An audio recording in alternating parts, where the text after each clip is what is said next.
Graça e a paz, meus amados. Vamos lá de mais um estudo para vocês aqui no meu canal. E o estudo a qual quero passar para vocês esse dia fala sobre o joio e o trigo.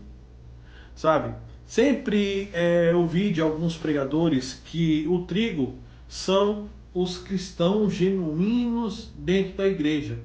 E o joio são os falsos semeadores, semeados por Satanás. Sabe para quê? Para dividir a igreja.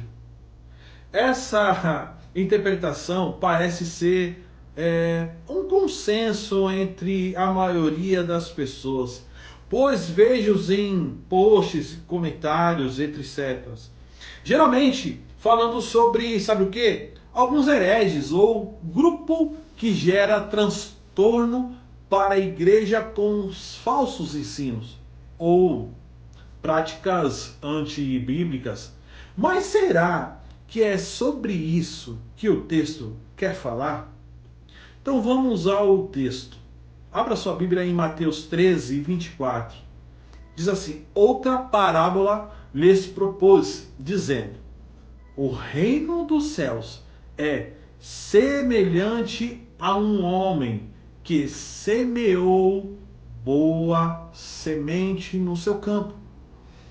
Mas enquanto os homens dormiam, veio o inimigo dele, semeou o joio no meio do trigo e retirou-se. 26. E quando a erva cresceu e produziu fruto, sabe o que aconteceu? Apareceu também o joio. No 27. Então, vindo os servos do dono da casa, lhes disseram: Senhor, não semeaste boa semente no teu campo? De onde vem, pois, o joio? Ele, porém, lhes respondeu: um inimigo fez isso. Mas os servos lhe perguntaram: queres que vamos e arranque os joios? Não, replicou ele, para que eu separar o joio, não arranqueis também com ele o trigo. 30. Deixai-os crescer junto até a colheita, e no tempo da colheita direi aos ceifeiros: ajuntai primeiro o joio, atai em feixes para ser queimados, mas o trigo recolhei-o no meu celeiro. Jesus conta esta parábola e em seguida mais duas parábolas. Sabe qual? A do grão de mostarda e a do fermento, no 31 e 33.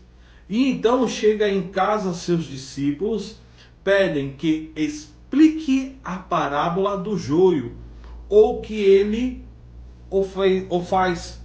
E Mateus 13,36 diz assim: então, despedindo as multidões, foi Jesus para casa. E chegando-se a ele, os seus discípulos disseram: explica-nos a parábola do joio do campo. 37. E ele respondeu: o que semeia a boa semente é o Filho do homem. O campo é o mundo. A boa semente são os filhos do reino. Os joios são os filhos do maligno. No 39, o inimigo que o semeou é o diabo. A ceifa é a consumação dos séculos. E os ceifeiros são os anjos.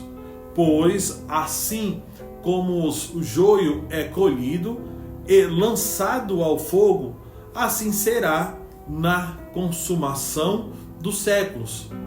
Mandará o Filho do Homem os seus anjos, que ajuntarão do seu reino todos os escândalos e os que praticam a iniquidade. 42. E os lançaram na fornalha acesa. Ali haverá choro e ranger de dentes. Agora, preste bastante atenção, sabe, no versículo 38, que diz assim: o campo é o mundo, a boa semente são os filhos do reino e o joio são os filhos do maligno. Veja aqui comigo, Jesus deixa bem claro que o campo que o filho do filho do homem semeou. No 37 diz o que? É o mundo, e não a igreja.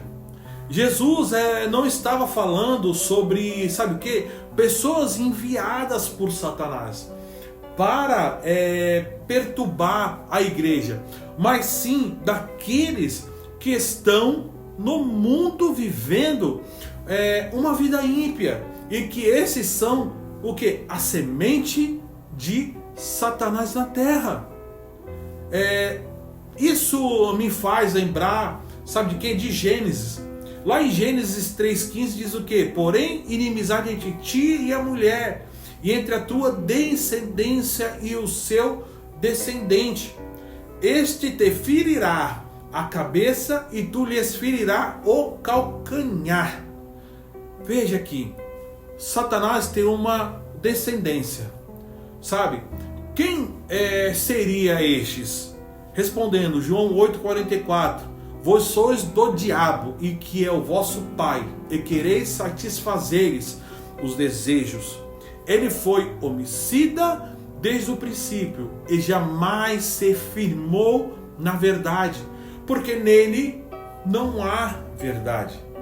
Quando ele profere mentira, fala do que lhe é próprio, porque é mentiroso.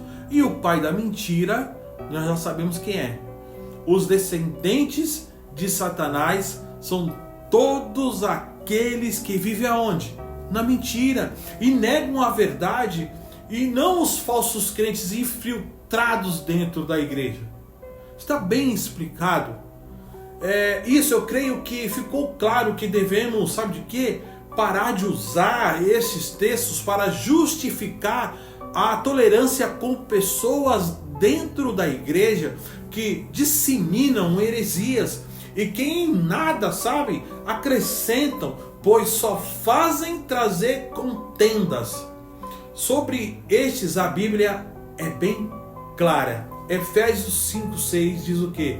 Ninguém vos engane com palavras vãs, porque por essas coisas vem a ira de Deus sobre os filhos da desobediência. 1,7: Portanto não sejais participantes com eles, pois outrora ereis trevas, porém agora sois luz no Senhor. Andai com filhos da luz, porque o fruto da luz consiste em toda bondade e justiça e verdade, provando sempre o que é agradável ao Senhor. 11: E não sejais cúmplices nas obras infrutíferas das trevas, antes, porém, reprovai. No 12: Porque os que eles fazem em oculto, só referir é vergonha. Mas todas as coisas, quando reprovadas pela luz, se tornam manifestantes, porque tudo que se manifesta é luz. Soli deu glória. Um grande abraço, que Deus vos abençoe no nome de Jesus. Tchau, tchau.